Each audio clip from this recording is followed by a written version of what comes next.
ఓం గం గణపతయే నమః. స్వర్ణలక్ష్మీ నమస్తే అస్తు. పరబ్రహ్మ స్వరూపిణి రాజ్యం దేహి ధనం దేహి సర్వకామాంచ దేహి మే. స్వర్ణలక్ష్మి అమ్మవారు ప్రతి ఒక్కళ్ళకి ప్రతి నిమిషం చక్కగా ఆనందంగా మనం అందరం ఉండే విధంగా ఆశీర్వదించాలని, దానితో పాటు మనందరికీ ఒక అధికారము, పవరు, స్టేటస్ ఉండాలని, దానితో పాటు మనందరికి సమృద్ధిగా ధనంతో పాటు మన అందరికీ మనలో ఉన్న అనేక రకాల కోరికలు కూడా తక్షణమే అమ్మవారు మనకి నెరవేర్చేలాగా మనకు అమ్మవారి యొక్క కరుణాకృప మన మీద ఉండాలని చెప్పేసి అమ్మవారిని ప్రార్థిస్తూ సెప్టెంబర్ మాసం యొక్క రాశి ఫలాలు ఎలా ఉన్నాయో మనం చూసుకుందాం.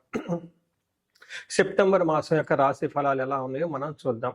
ఇందులో కనుక మనం గమనించుకుంటే ఈ మాసం మనకి చవితితో స్టార్ట్ అయ్యి మరలా చవితితో ఎండ్ అవుతుంది. ఈ మధ్యలో 11 రోజులు శ్రావణ మాసం, మిగతాది మనకి భాద్రపద మాసం ఉంది. ఈ మాసంలో మొత్తం టోటల్గా ఈ సెప్టెంబర్ మంత్లో మనకి కొన్ని ముఖ్యమైన రోజులు ఉన్నాయి. ఇవి ప్రతి ఒక్కళ్ళు సెలబ్రేట్ చేసుకోవాలని, అందరూ ఆనందంగా ఉత్సాహంగా ఉండాలని చెప్పేసి నేను కోరుకుంటున్నాను. అందులో ముఖ్యంగా ఫస్ట్ పండగ మనం చేసుకోవాల్సింది శ్రీకృష్ణ జన్మాష్టమి. సెకండ్ది పోలాల అమావాస్య. అంటే అది చాలా చాలా ముఖ్యమైన పండుగ.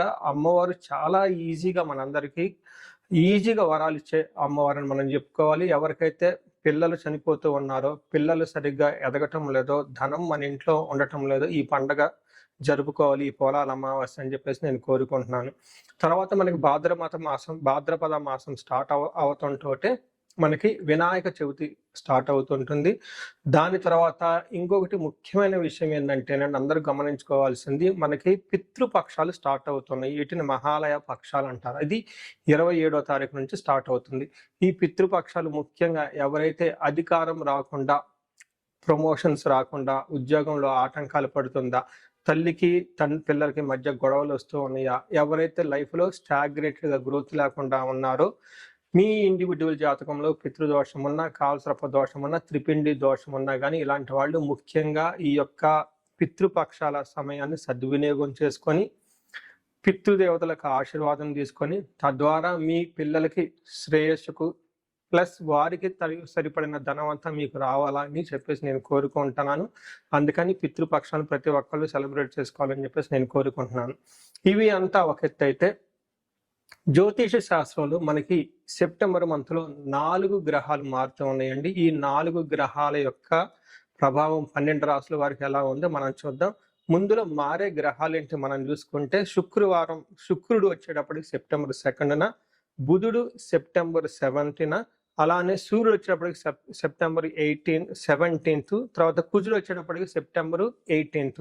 అంటే టోటల్గా 2nd, 7th, 17th, 18th ఈ యొక్క డేట్లో గ్రహాలు మారుతూ ఉన్నాయి. టోటల్గా ఈ గ్రహాల యొక్క ప్రభావం మనకు 12 రాశుల మీద ఎలా ఉందో మనం తెలుసుకుందాం. సెప్టెంబర్ మంత్ మకర రాశి వారికి రాశి ఫలాలు చూసుకుంటే కొంచెము ఛాలెంజింగ్గా ఉండే మంత్ అని మనం అనుకోవాలి.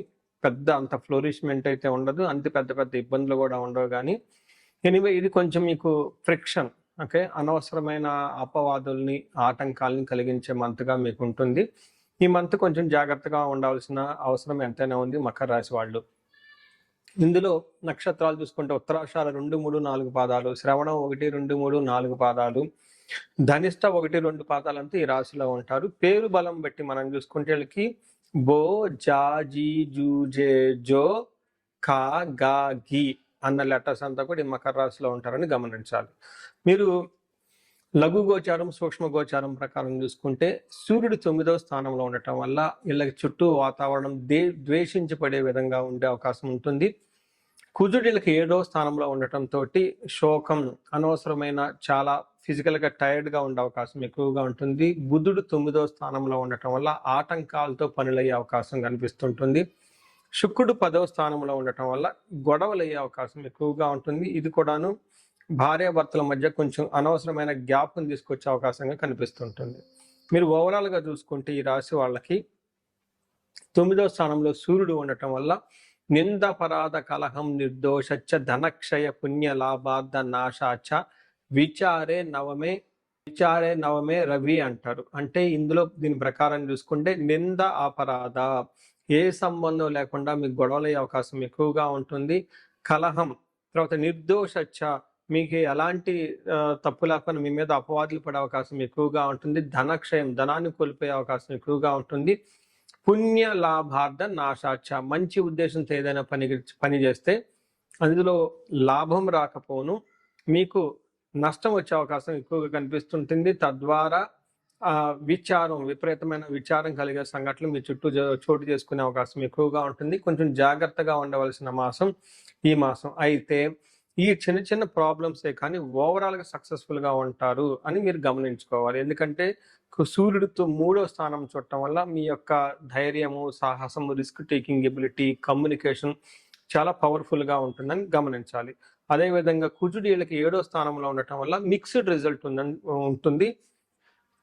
7వ స్థానంలో కుజుడు ఉండటం వల్ల అన్న వస్త్రాది రాహిత్యం, సదా క్లేశ స్వబంధుభి, కువార్త పుత్ర భాతృణం క్రోధ సప్తమిగే కుజే అంటారు. అంటే దీని ప్రకారం ఏంటంటే అన్న వస్త్రాది రాహిత్యం, టయానికి ఫుడ్ తినకుండా, సరైన బట్టలు ఏమంటారు నీట్గా మెయింటైన్ చేయకుండా, తర్వాత ఎప్పుడు మనసులో బాధపడుతూ, తర్వాత బంధువులతో గొడవలయ్యే అవకాశం ఎక్కువగా ఉంటుంది. ఈ టైంలో కువార్త, ఒక చెడు వార్త వినే అవకాశం కూడా మీకు ఈ రాశి వారికి కనిపిస్తుంది. పుత్ర భాతృణ క్రోధ, పుత్రులతోటి అన్నదమ్ముల మధ్య గొడవలు కూడా వచ్చే అవకాశం ఎక్కువగా ఉంటుంది. అయితే ఈ టైంలో బిజినెస్లో ప్రాఫిట్స్ మాత్రం చక్కగా ఉంటుంది. ఫ్యామిలీకి సంబంధించిన వ్యవహారాల్లో కొంచెం జాగ్రత్తగా ఉండాలి. ధనానికి సంబంధించిన వ్యవహారాల్లో కూడా చక్కగా ఉండాలి. వీళ్ళకి కొంచెం ధనాన్ని పోగొట్టుకునే అవకాశం కనిపిస్తుంటుంది.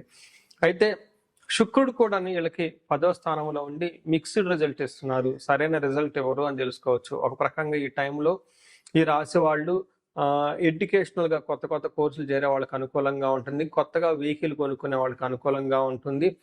అయితే వీళ్ళకి 10వ స్థానంలో శుక్రుడు ఉండటం తోట మనకేం చెప్తారంటే లేడీస్ నుంచి కొంచెం ప్రాబ్లమ్స్ వచ్చే అవకాశం ఉంటుంది. లేడీస్ అయితే జెంట్స్ నుంచి కొంచెం ప్రాబ్లమ్స్ వచ్చే అవకాశం కనిపిస్తుంది. మనకు సంస్కృతంలో వెకలం చైవ నిశ్చత్వం మర్ధానాశనం రిపో భయం శ్రీ సౌఖ్య హాని మాప్నోతి దశమస్తే భృగునందనే అంటారు. అంటే ఎప్పుడైతే శుక్రుడు 10వ స్థానంలో ఉంటారో వెకులం, మనసులో ఏదో ఒక బాధపడుతూ ఉంటారు. నిస్సత్వం అంటే స్ట్రెంత్ లేకుండా అవకాశం కనిపిస్తుంటుంది. రిపో భయం, శత్రువుల యొక్క బాధ ఎక్కువగా ఉంటుంది. శ్రీ సౌఖ్య హాని, మీ ఇంట్లో కానీ బయట కానీ స్త్రీలు లేడీస్ ఎవరైనా ఉంటే వాళ్ళ ద్వారా మీకు వాళ్ళ నుంచి ప్రాబ్లమ్స్ వచ్చే అవకాశం మీకు కనిపిస్తూ ఉంటుంది. ఇన్ కేసు స్త్రీ సౌఖ్య హాని మాప్నోతి అంటే మీకు తెలిసిన వాళ్ళ స్త్రీల దగ్గర నుంచి కొంచెం భయం పడిగే ఇబ్బందులు పడే పరిస్థితి ఎక్కువగా కనిపిస్తూ ఉంటుంది. అంతేకాకుండా ఇన్ కేసు లేడీస్ అయితే మీకు సంబంధించిన పురుషుల నుంచి, జెంట్స్ నుంచి కొంచెం ఇబ్బందులు ఎదురయ్యే అవకాశం ఎక్కువగా కనిపిస్తుంటుంది. ఓవరాల్గా చూసుకుంటే శుక్రుడు ఓ పక్క కొత్తగా వెహికల్ తీసుకోవటము, లేదంటే ఏదన్నా ఎడ్యుకేషన్కి సంబంధించిన కోర్సులు చేసుకోవడంలో పాజిటివ్గా ఉన్నప్పటికి కానీ కొంచెం స్త్రీల ద్వారా లేదంటే పురుషుల ద్వారా ఇబ్బందిని కలిగిస్తూ ఉన్నారు. కుజుడు కూడా మీకు అన్ఎక్స్పెక్టెడ్గా సోదరుల మధ్య విభేదాన్ని కలిగిస్తూ ఉన్నారు. ప్రాఫిటబుల్గా ఉంటుంది. సూర్యుడు కూడా ఓవరాల్గా మంచి చేస్తూ లాట్ ఆఫ్ ఛాలెంజెస్ తీసుకొస్తున్నారని చెప్పుకోవచ్చు. బట్ ఎనీవే ఓవరాల్గా చూసుకుంటే ఈ రాశి వాళ్ళు కొంచెం జాగ్రత్తగా ఉండవలసిన అవసరం ఎంతైనా ఉంటుంది. అయితే ఈ రాశి వాళ్ళకి నక్షత్రం ప్రకారం చూసుకుంటే ఉత్తరాషాఢ, శ్రవణ, ధనిష్ట నక్షత్రాలు ఇందులో ఉంటుంది.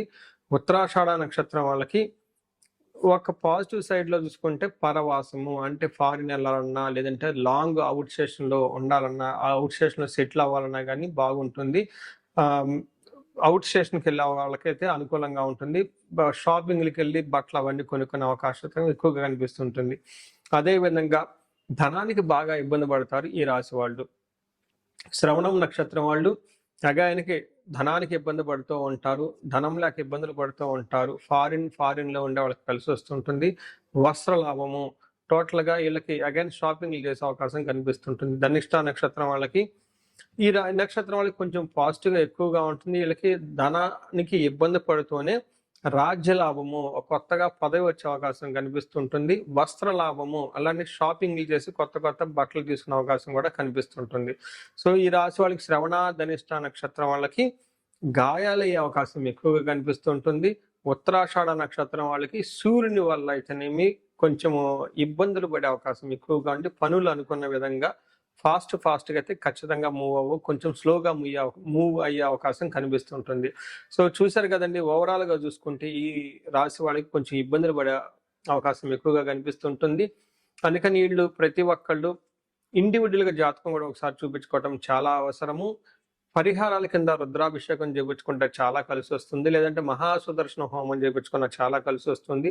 మన్యు పాశుపత అభిషేకం అని ఉంటుంది. ఈ మన్యు పాశుపత అభిషేకం చేపించుకుంటే మీకు కార్యజయము, సంపదలు, శత్రునాశనం జరిగి అనుకున్న పనులు చాలా చక్కగా ముందుకెళ్ళే అవకాశం చాలా ఎక్కువగా కనిపిస్తుంటుంది. సో చూశారు కదండి, ఈ రాశి వాళ్ళకి మిక్స్డ్‌గా ఉంది. కొంచెం జాగ్రత్తగా ఉండటం ఎంతైనా అవసరం. ఈ రాశి వాళ్ళకి అష్టైశ్వర్యాలు కలగాలని, భోగభాగ్యాలు కలగాలని చెప్పేసి కోరుకుంటున్నాను. నమస్కారం. చూశారు కదండి, ఇప్పటిదాకా ఈ మీ రాశి వారికి ఎలా ఉందో ఇది గోచార రీత్యా మాత్రమే చెప్పడం జరుగుతుంది. దీనిని మీకు 30-40% మాత్రమే అప్లై అవుతుంది. మిగతాది మీ ఇండివిడ్యువల్ జాతకం గనక చూస్తే అందులో కరెక్ట్‌గా యాక్యురేట్‌గా వస్తుంది. ఇండివిడ్యువల్ జాతకంలో చక్కగా దశాభుక్తులు ఉంటే మంచి రిజల్ట్ ఇస్తూ ఉంటే ఇవి బాగుంటే అంతా బాగుంటుంది.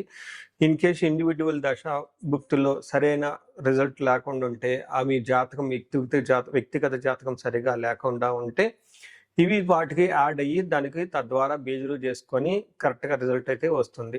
మీ ఇండివిడ్యువల్‌గా జాతకం చూపించుకోవాలనుకుంటే స్క్రీన్ మీద కనిపిస్తున్న నెంబర్ ద్వారా మీరు నన్ను కనెక్ట్ అవ్వచ్చు.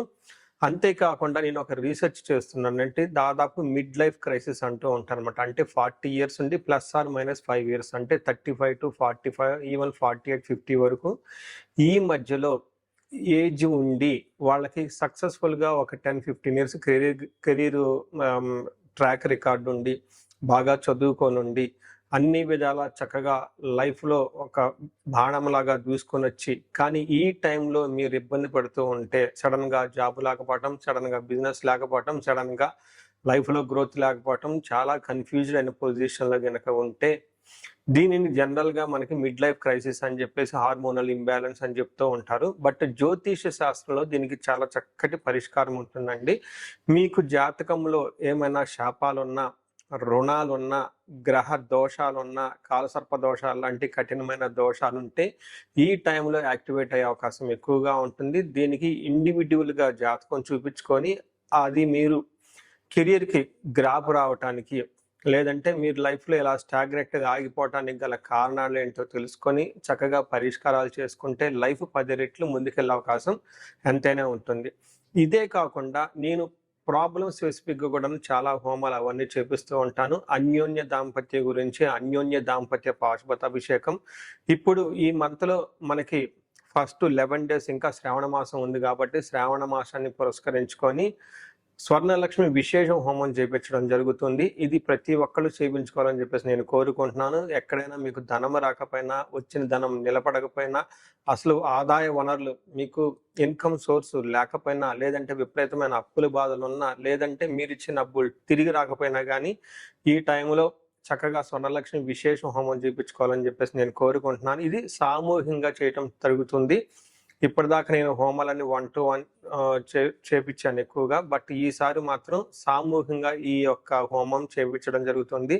ఈ అవకాశాన్ని సద్వినియోగం చేసుకొని ధన బాధల నుంచి, రుణ బాధల నుంచి బయటపడాలని చెప్పేసి నేను కోరుకుంటున్నా.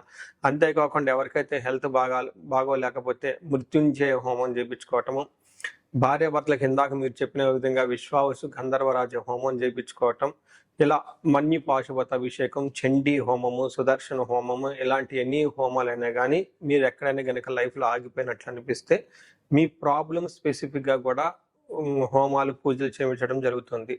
సో మీరు లైఫ్లో ఎక్కడ ఆగకుండా ఉండాలని, జీవితంలో 3 పువ్వులు 6 కాయలుగా సాగిపోవాలని, మీకు అష్టలక్ష్మీలు చక్కగా కలిసి ఉండాలని చెప్పేసి నేను కోరుకుంటున్నాను. మీ అందరికీ అష్టైశ్వర్యాలు కలగాలని, భోగభాగ్యాలని కోరుకుంటున్నాను. నమస్కారం.